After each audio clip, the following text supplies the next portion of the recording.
உங்களுக்காக நாங்கள் ஜோம் பண்ண வந்திருக்கிறோம். நீங்கள் இடத்துல இருக்கீங்க, உங்களுக்காக உங்களை பார்த்து ஜோம் பண்ணிட்டு உங்கள் கூட கொஞ்ச நேரம் நாங்கள் செலவழிச்சு போட்டுருக்கோம். நாங்கள் புளியங்குடியிலேருந்து வந்திருக்கோம். புளியங்குடியில் செவன்டே சர்ச்சில் இருந்து நாங்கள் பாட்டு பாடி உங்களுக்காக ஒரு நாடகம் நடிக்க போகிறோம். ஒரு நாடகம் நடிக்க போகிறோம். பாருங்க, பார்த்துட்டு அதுக்கப்புறம் நாங்கள் ஜோம் பண்ணிட்டு உங்கள் கூட சேர்ந்து சாப்பிட்டுட்டு நாங்கள் போவோம். சரிங்களா?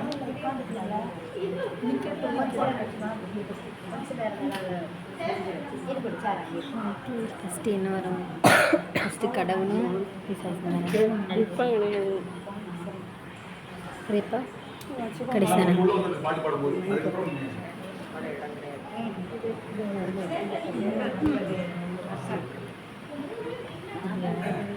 காக்கும் கரங்கள் உன்னதற்கு காத்திடுவார் கிருபையாலே. காக்கும் கரங்கள் உன்னதற்கு காத்திடுவார் கிருபையாலே. அல்லேலூயா பாடி பாடி அலைகளை நான் தாண்டிடுவேன். அல்லேலூயா பாடி பாடி அலைகளை நான் தாண்டிடுவேன். நம்புவேன் இயேசுவை, நம்புவேன் இயேசுவை, நம்புவேன் இயேசுவை, நம்புவேன் இயேசுவை. நிந்தனைகள் போராட்டமோ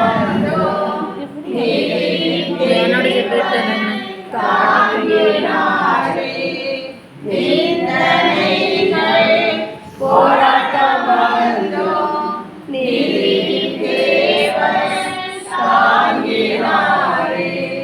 நேசகோடி என்னை பறக்க நேசருக்காய் ஜீவித்திடுவேன். நேசகோடி என்னை பறக்க நேசருக்காய் ஜீவித்திடுவேன். நம்புவேன் இயேசுவை, நம்புவேன் இயேசுவை, நம்புவேன் இயேசுவை, நம்புவேன் இயேசுவை. அத்திமரம் துளிர்விடாமல் ஆட்டு மந்தை முதலச்சாலும், அத்திமரம் துளிர்விடாமல் ஆட்டு மந்தை முதலச்சாலும், கர்த்தருக்கு காத்திருப்போம் வெட்கப்பட்டு போவதில்லை. கர்த்தருக்கு காத்திருப்போம் வெட்கப்பட்டு போவதில்லை. நம்புவேன் இயேசுவை, நம்புவேன் இயேசுவை, நம்புவேன் இயேசுவை, நம்புவேன் இயேசுவை.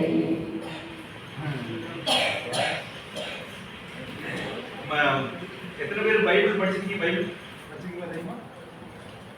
ஓகே. பைபிள்ல இருந்து யோபுன்னு ஒருத்தரை பத்தி ஒரு நாடகமா நடிச்சு காமிக்க போறோம். சரிங்களா? யோபு ஃபர்ஸ்ட் பா படிச்சிருக்கீங்களா? யோபு தெரியுமா? பைபிள் படிச்சிருக்கீங்களா? சரி. அதுல யோபுங்கிற மனுஷனை பத்தி இப்போ வந்து நாங்க நடிச்சு காமிக்கிறோம். நீங்க பாருங்க, பார்க்கும்போது புரிஞ்சுனா நீங்க சொல்லுங்க, கேள்வி கேட்கும்போது சொல்லுங்க. சரிங்களா?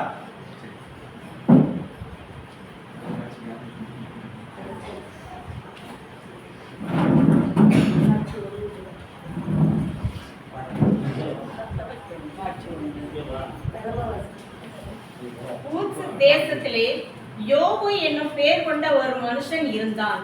அந்த மனுஷன் உத்தமனும் சன்மார்க்கனும் தேவனுக்கு பயந்து பொல்லாப்புக்கு விலகுகிறவனுமாய் இருந்தான். அவனுக்கு 7 குமாரரும் 3 குமாரத்திகளும் பிறந்தார்கள். அவனுக்கு 7000 ஆடுகளும் 3000 ஒட்டகங்களும் 500 ஏர் மாடுகளும் 500 கழுதைகளும் ஆகிய மிருக ஜீவன்கள் அவனுக்கு இருந்ததும் அன்றி திரளான பணிவிடைக்காரரும் இருந்தார்கள்.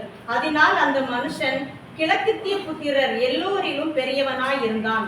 அவன் குமாரர் அவனவன் தன் தன் நாளிலே தன் தன் வீட்டிலே விருந்து செய்து தங்கள் 3 சகோதரிகளையும் தங்களோட போஜனம் பண்ணும்படி அழைப்பார்கள். யோபுங்கிற ஒரு மனுஷன் ஒரு கிராமத்துல அந்த மனுஷன் வாழ்ந்திருந்தான். அவன் உத்தமனும் சன்மார்க்கனும் தேவனுக்கு பயந்து வாழக்கூடிய அந்த மனுஷன். அவனுக்கு மொத்தம் 10 பிள்ளைங்க.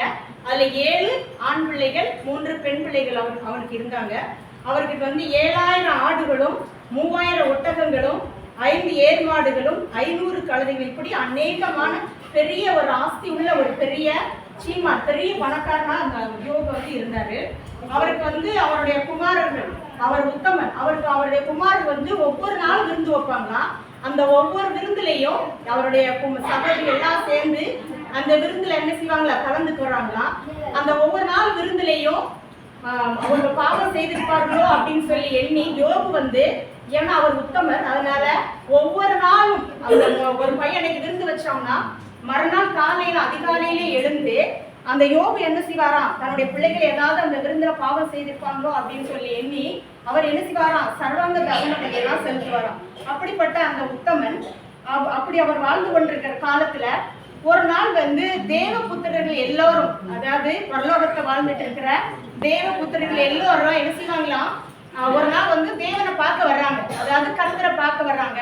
அதே நேரத்துல சாத்தானும் இந்த பூமியெல்லாம் சுத்திட்டு தேவனை அவங்க என்ன செய்யறாங்க, பார்க்க போறாங்களாம். இப்போது அதாவது கர்த்தரும் சாத்தான் என்ன செய்யறாங்க, இப்போ சந்திக்கிறாங்க. அவங்க என்ன பேசுறாங்கன்னு சொல்லி நாம எல்லாரும் கவனிப்போம்.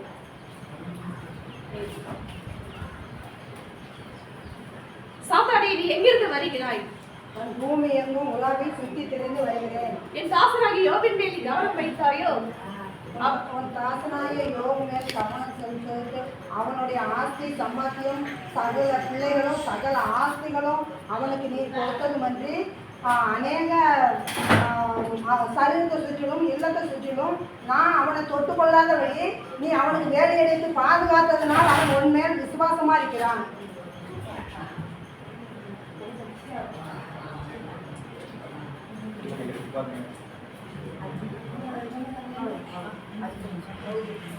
அவருடைய பிள்ளைகள் மனைவி எல்லோரும் தேவனுக்கு அதாவது ஜெபம் பண்றாங்க, தேவனை நோக்கி வேண்டிக் கொள்கிறார்கள் குடும்பமாக.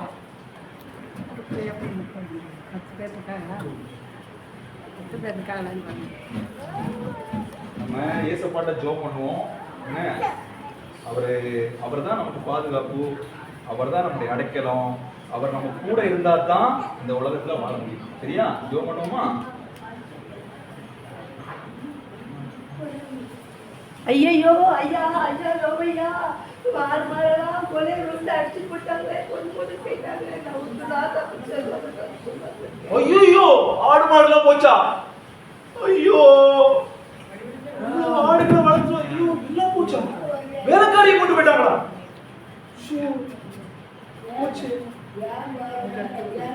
ஐயோ, ஐயா யோபையா, நம்ம கழுதை எல்லாம் எடுத்து போச்சு ஐயா. நம்ம மருந்து கழுதையும் போச்சா? ஐயோ, எத்தனை கழுதைங்க இருந்துச்சு எனக்கு. ஐயோ, புதிச்ச மக்கள் என்ன செய்வேன், எல்லாமே போச்சா?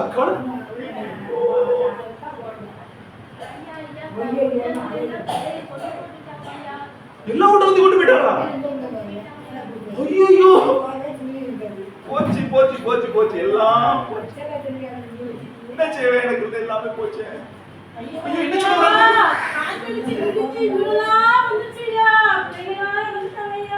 என்னது, பிள்ளைங்க செத்து போயிட்டாங்களா?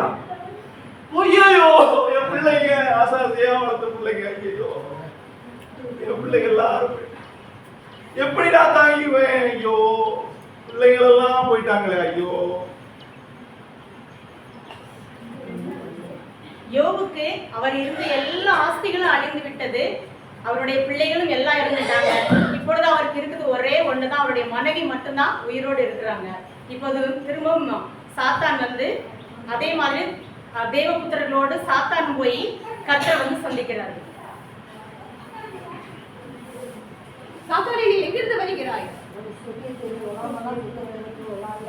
என் தாசனாகிய யோபு உத்தமரும் சன்மார்க்கரும் தேவனுக்கு பயந்தவருமாய் இருந்த போதிலும் நீர் ஏவின நிர்மூலமாக்கும்படி ஏவின போதிலும்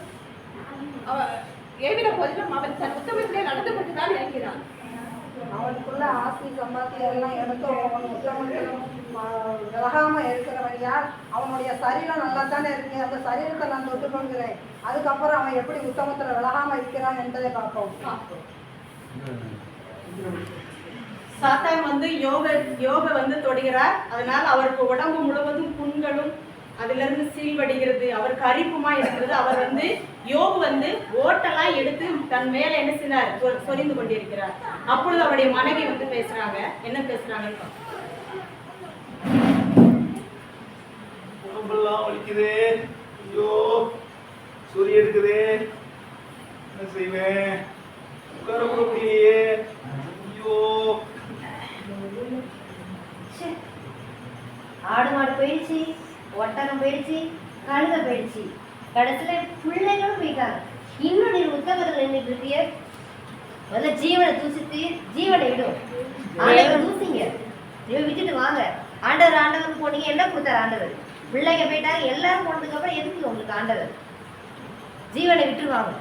ஐயோ, வைத்தியக்காரி போல பேசுறது போல பேசுறாயே. ஆண்டவர் எல்லாத்தையும் கொடுத்திருக்கிறாரு, அவர் கொடுத்தாரு, அவர் எடுத்தாரு. அவருடைய நாமத்துக்கு ஸ்தோத்திரம். நான் தாயின் கர்ப்பத்தில் நிர்வாணியா வந்தேன், நிர்வாணியா கடந்து போவேன். அவர் கொடுத்திருக்கிறாரு, அவர் எடுத்திருக்கிறாரு, அவருக்கு நன்றி.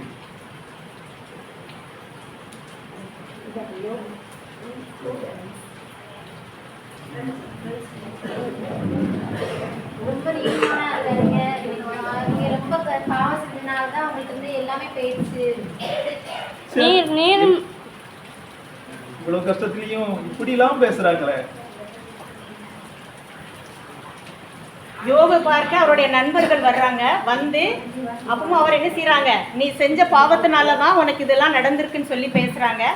யோபு வந்து உத்தமனா இருக்கும்போதும் அவருக்கு எவ்வளவு ஆசைகள் இருந்தது, முதல்ல இருந்தது எல்லாம் அழிந்ததுக்கு போதும் அப்புறம் அவர் என்ன செஞ்சார், உத்தமமா தான் இருந்தாரு.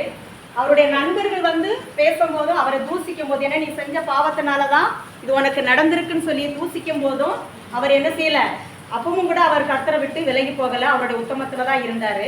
அந்த அந்த நண்பர்கள் வந்து யோபு வந்து நீ செஞ்ச பாவத்தினாலதான் உனக்கு இதெல்லாம் நடந்ததுன்னு சொல்லி பேசும்போது ஆண்டவர் வந்து அவருடைய நண்பர்களை வந்து என்ன செஞ்சார், அவருக்கு அவங்க மேல பழி செலுத்தினார். அதாவது அவங்களுக்கு வந்து பாவத்தை கொடுத்தார், அவங்களுக்கு தண்டனையை கொடுத்தார்.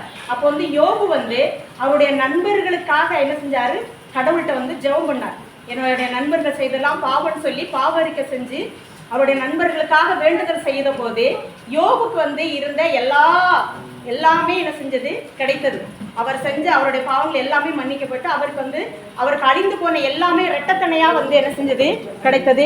7000 ஆடு மாடுனா அதுக்கு 14,000, 2 மடங்கு அவர் என்ன செஞ்சாங்க, கூட்டி கொடுத்தாங்க. அதுக்கப்புறம் அவங்களுக்கு பிள்ளைகளும் அதே மாதிரி 10 பிள்ளைகள் பிறந்தாங்க. அந்த 10 பிள்ளைகளும் அந்த கிராமத்தில் இருந்த பிள்ளைகளை விட அழகான பிள்ளைகளா, சௌந்தரியம் உள்ள பிள்ளைகளாக தேவன் வந்து அவருக்கு கொடுத்தார். நாம வந்து எப்படிப்பட்ட சூழ்நிலையில இருந்தாலும் நாம் உத்தமமா இருந்தால் இந்த தேவன் வந்து நம்மளை என்ன செய்ய மாட்டாங்க, கைவிட மாட்டாங்க, ரெட்டத்தனையா ஆசீர்வதிப்பாங்க.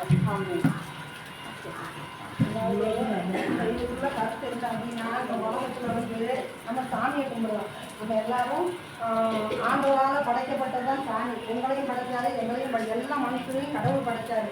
அப்போ மண்ணினால உருவம் செய்து மனுஷனை அவர் நம்ம நாஜின்னு அவர் ஜீவனை ஊதினாரு. அவர் வாயை வச்சு ஊறும்போது அவருடைய ஜீவன் நமக்குள்ள வந்து நம்ம உயிராயிடும். அப்போ ஆண்டவருடைய ஜீவன் தான் எல்லா இடத்துலையும் இருக்கிறதும், கடவுளுடைய ஜீவன் தான் நமக்கு இருக்கு. நம்ம சாமி நமக்கு ஜீவனை கொடுக்கல, அந்த சாமியவும் கடவுள் தான் படைச்சாரு. எதுக்காக படைச்சாருன்னா ஆண்டவருக்கு ஒரு தூதரா ஆண்டவருடைய கீழ்படியதுக்காக ஆண்டவர் பரலோகத்துல சாமியை வந்து வல்லமை உள்ளதாகவும் ஒரு குறிச்சொல் அளவு ஞானம் உள்ளதாகவும் படைச்சாரு. அப்போ அந்த அந்த சாமிக்கு பேரு தடுத்துக்கிறவங்க எல்லாரும் சாத்தா. கேட்டையெல்லாம் அவனை சொல்லி தலைச்சுக்கிறாருங்க தேவை அது. அப்போ அந்த சாத்தானானவன் என்ன செஞ்சாங்கன்னா, இப்போ உங்களுக்கு கீழ்படியே உங்கள் பிள்ளைகளை பெற்று வளர்த்துருக்கீங்க, உங்கள் ஸ்தானத்தில் அது இருக்கணும்னு சொல்லி எல்லா மக்களும் உங்களவே வணங்குதாங்களே, என்னையும் உங்கள் ஸ்தானத்தில் வைங்கன்னு சொல்லி அந்த சாத்தானானவன் ஆண்டவர்கிட்ட போட்டி போட்டான். அப்படி போட்டி போடும்போது அந்த ஆண்டவருக்கு கோபம் வந்து, நீ இங்கே இருக்கக்கூடாது அப்படின்னு சொல்லி உலகத்தில் பரலோகத்தில் இருக்கிற ஆண்டவருடைய தூதர்களுக்கும் இந்த சாத்தானுடைய தூதர்களுக்கும் சண்டை வந்துருச்சு. அங்கே யுத்தம் வந்த உடனே ஆண்டவருடைய பிள்ளையை செவிச்சிட்டாங்க.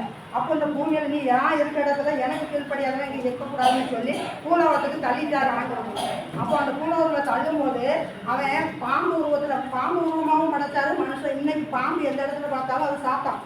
அப்போ அந்த வாளால் சுற்றி கொண்டு வந்தது பரலோகத்திலேருந்து அவன் கீழே தள்ளப்பட்ட போது 3 நட்சத்திரத்தை பூமிக்கு கொண்டு வந்தான். அப்போ இன்னைக்கு அவனை மூலஸ்தானத்தில் வச்சு சொல்லும்போது அந்த அவனை சுற்றி காமாண்டில் இருக்கிற சின்ன சின்ன கூடங்கள்லாம் அந்த நட்சத்திரம் அவனோட வாரில் எடுத்து கொண்டு வரப்பட்ட நட்சத்திரங்களை அவனுக்கு தூதர்களாக வச்சுருக்கான். ஏன்னா அதனால இப்போ ஆண்டவருக்கும் அந்த சாத்தானுக்கும் அங்கே யுத்தம் வந்ததுனால படைக்கப்பட்டது ஆண்டவர். அவரை எதிர்த்துமே உன் ஸ்தானத்தில் நானும் இருக்கணும் அப்படின்னு சொல்ல போய் ஆண்டவர் வேண்டாம்னு பற்றிட்டாரு. இப்போ ஒரு பிள்ளை கீழ்படியலைன்னா நம்ம அந்த பிள்ளையை பற்றிடுவோம்ல, அதை மாதிரி பற்றிட்டாரு. இப்போ என்னன்னா அந்த சாத்தானானவன் நம்ம எல்லாருடைய மனசையும் கண்ணையும் கட்டி குருடாக்கி போட்டிருக்கான். வெளிச்சத்துக்கு போகக்கூடாது. அப்போ ஆண்டவருக்குள்ள இந்த உலகத்தில் நல்ல ஒரு குடிக்காமல் பீடி இழுக்காமல் பொடி போடாமல் கெட்ட வார்த்தை பேசாமல் பக்கத்து வீட்டுக்காரங்க கெட்டு போகிறத நம்ம சரின்னு நினைக்காம சண்டைக்காரங்க அவன் கெட்டு போகட்டும்னு நினைக்காம நல்ல இருதயத்தோடு நம்ம இருந்து அவன் சண்டைக்காரனாலும் நல்லா இருக்கட்டும் அப்படிங்கிற உள்ளத்தோடு நம்ம இருந்து இந்த உலகத்தில் வாழ்ந்தோம்னு சொன்னால் பரலோகத்துக்கு போவோம். அப்போ அதுதான் கடவுளுக்கு பிரியமானது. அந்த பரலோகத்துக்கு போக விடாமல் எல்லாரையும் கெட்ட வார்த்தை பேசவும் குடிக்கவும் விபச்சாரம் பண்ணவும் எல்லா களவு செய்யவும் எல்லா தவறான காரியங்களையும் நம்ம மனசை தூண்டி விட்டு நம்மளை கெடுக்கிறது அந்த சாத்தான். அப்போ ஆண்டவருக்குள்ள ஒரு மக்களையாவது உங்ககிட்ட நான் வரவிட மாட்டோம்னு சொல்லி சவால் இட்டு வந்திருக்கான் ஆண்டவர்கிட்ட. அதனால இப்போ நீங்கள் எல்லாரும் நீங்கள் புதுசாக ஆண்டவரை தேடினீங்கன்னா உங்களுக்கு ஒரு கிரியை செய்வான். ஒரு நோயை கொடுப்பான், புனியை கொடுப்பான், இந்த உங்கள் ஆஸ்தி சம்பாத்தியமெல்லாம் போய் பிச்சைக்காரன் நிலைமைக்கு வந்துடுவான். ஆனாலும் மறுபடியும் அப்போ கடவுளை நீ வேண்டாம், எனக்கு ஆண்டவர் தான் வேணும், எனக்கு வளர்த்தவர் தான் வேணும்னு நம்ம இறுதியாக பிடிச்சிக்கிட்டோம்னா கடைசியில் நம்ம பிச்சைக்காரன் நிலைமைக்கு வந்தாலும் நம்ம சரின்னு அழிஞ்சு போனாலும் அந்த பழமொழியில் நம்ம உயிர் கிடந்தாலும் நம்மளை புதுப்பிச்சு மறுபடியும் எல்லா ஆஸ்தி சம்பாத்தியும் கொடுக்க முடியும். பரலோகத்தில் நமக்காக ஜீவ கிரீடம் கடவுள் வச்சிருக்காரு. கடைசி மட்டும் அவர் காலத்தில்